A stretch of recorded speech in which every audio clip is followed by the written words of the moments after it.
Hola, soy Larisa Costas y en los próximos minutos navegaremos en la movida política de las redes sociales y del periodismo digital. Acompáñame a averiguar en qué anda el imperialismo 2.0 a un clic.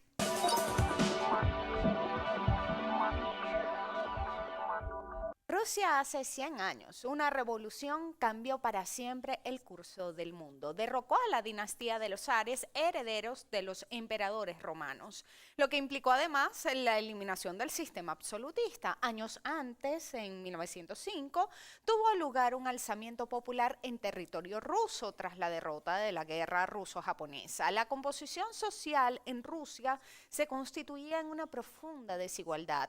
Se distinguían dos clases sociales muy marcadas, la nobleza y el proletariado. En enero de 1917, el zar Nicolás II mantenía en el campo de la Primera Guerra Mundial a los rusos desangrándose frente a Alemania.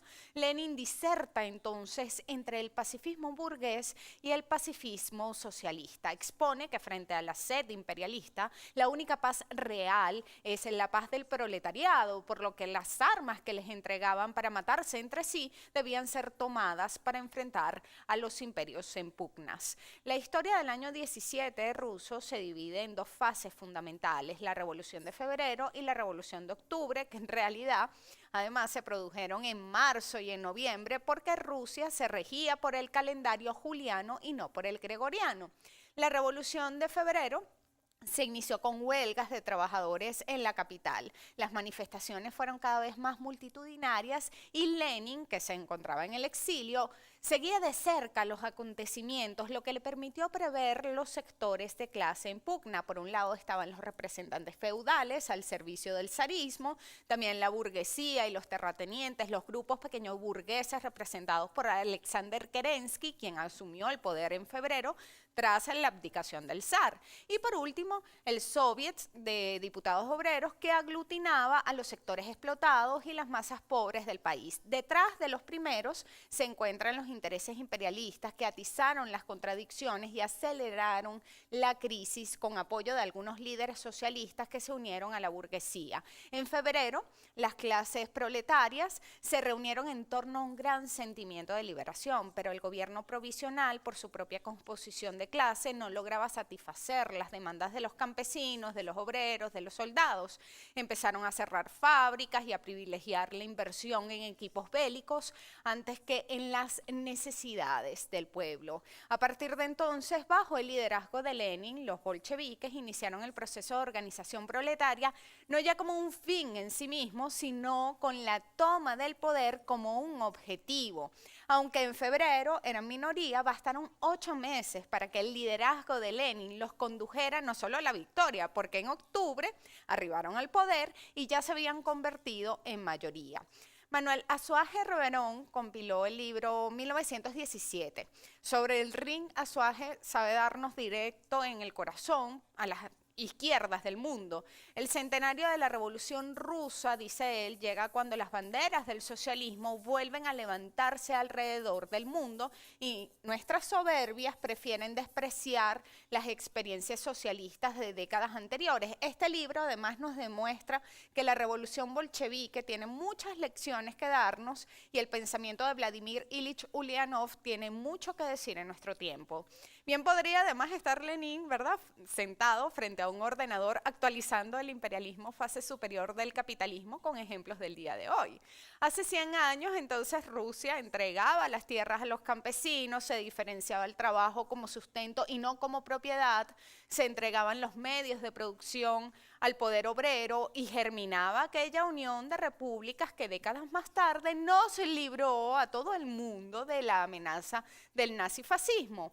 Pero al otro extremo, también hace 100 años, Estados Unidos promulgaba la ley de comercio con el enemigo. Esta ley delegó al presidente del país la posibilidad de aplicar sanciones económicas en tiempos de guerra o en tiempos de emergencia nacional y prohibió el comercio con los países que se definieran como enemigos o sus aliados. Es la ley más antigua en su género. El único país del mundo que padece las inclemencias de esta ley vive surge e insurge sobre el mar con una revolución socialista. Hablamos de Cuba.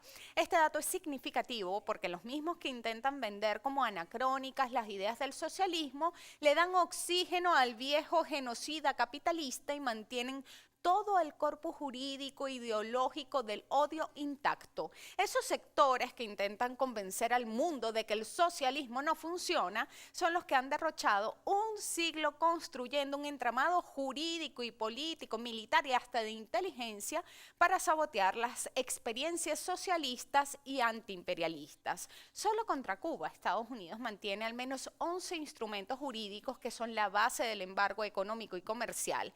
Estas leyes que contravienen el derecho internacional también contienen extravagancias muy poco conocidas por la opinión pública.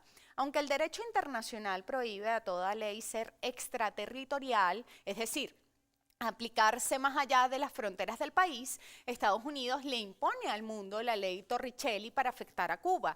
Desde 1992, todo barco extranjero, cualquiera que sea su procedencia, que entra en un puerto cubano, tiene prohibida la entrada a Estados Unidos durante 6 meses. Otro aspecto es que la ley castiga la cooperación con Cuba, de modo que si un país otorga una ayuda de $100 millones a la isla, Estados Unidos disminuye su ayuda a esas naciones por el mismo importe.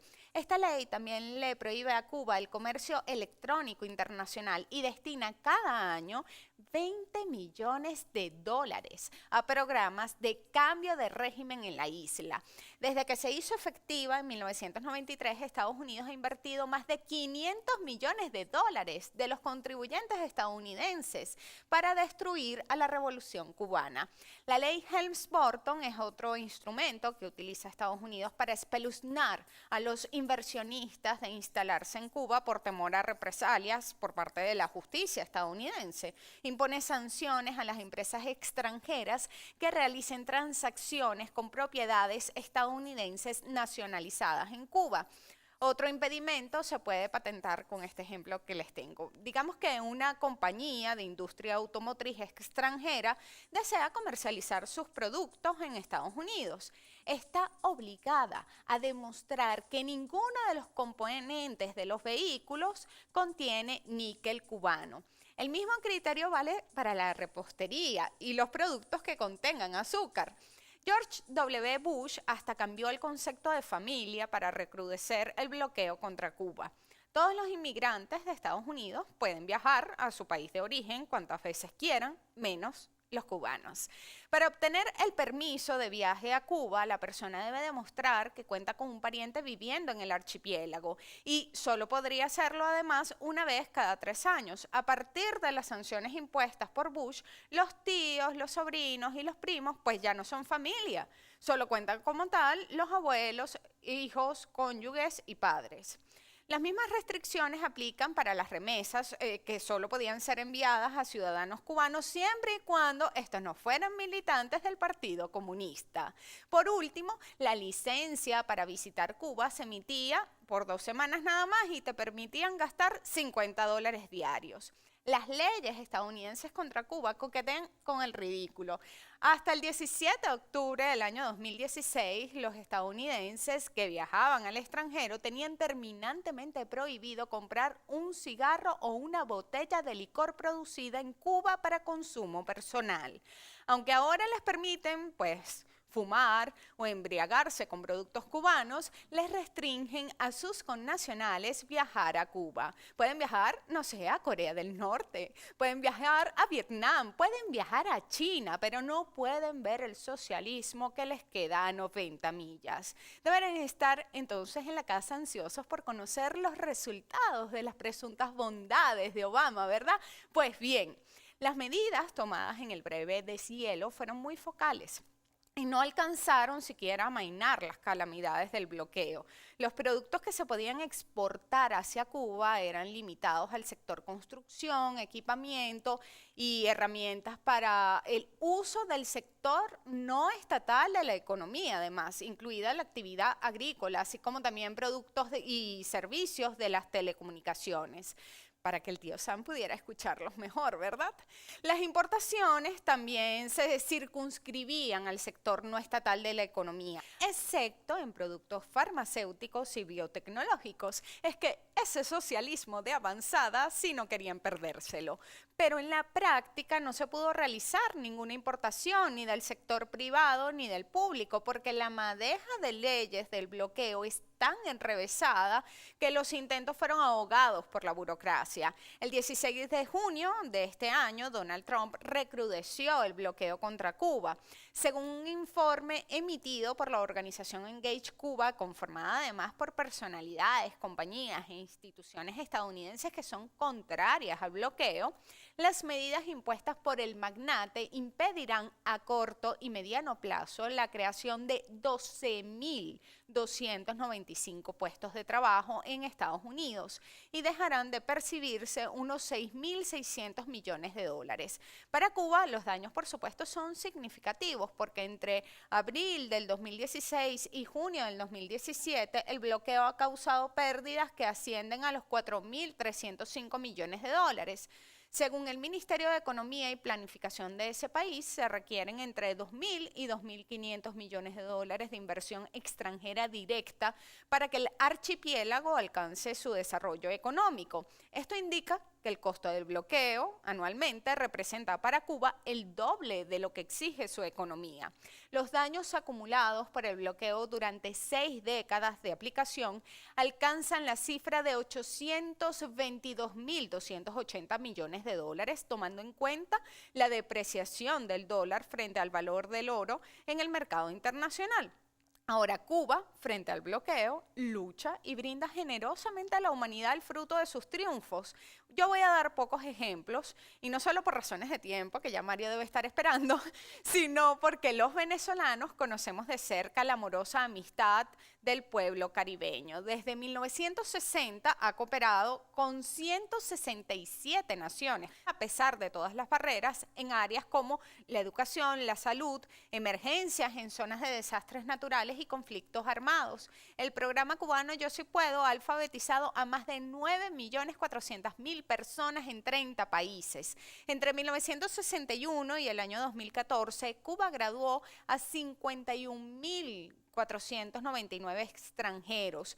El periodo en el que Obama levantó las restricciones de viaje hacia Cuba, pues los estadounidenses manifestaron tener una opinión positiva sobre esta medida y el interés sobre la isla vista desde otras perspectivas quedó en manifiesto. Muchos de los estadounidenses inclusive encontraron la posibilidad de salvar sus vidas. Inspire, que es una red social de atención médica en línea con unos 53.000 pacientes de cáncer pulmonar, pues los usuarios empezaron a compartir historias sobre cómo viajar a la isla para poder recibir medicamentos que les permitieran salvar su existencia. 300.000 personas del mundo entero se benefician con el medicamento cubano Everprot P, que es único en su tipo, destinado para enfermos que padecen diabetes y reduce en un 70% las amputaciones del pie por úlceras. Ese es el socialismo al que Trump describe como una amenaza y ataca con decrépitas legislaciones de hace 100 años. También, hace un siglo, se sembró entonces una revolución y el socialismo está próximo a florecer. Nosotros, los que no nos rendimos, juramos vencer. Mientras ellos reinciden en el odio y la violencia, nosotros reincidimos en el amor y la esperanza. Hasta un nuevo clic.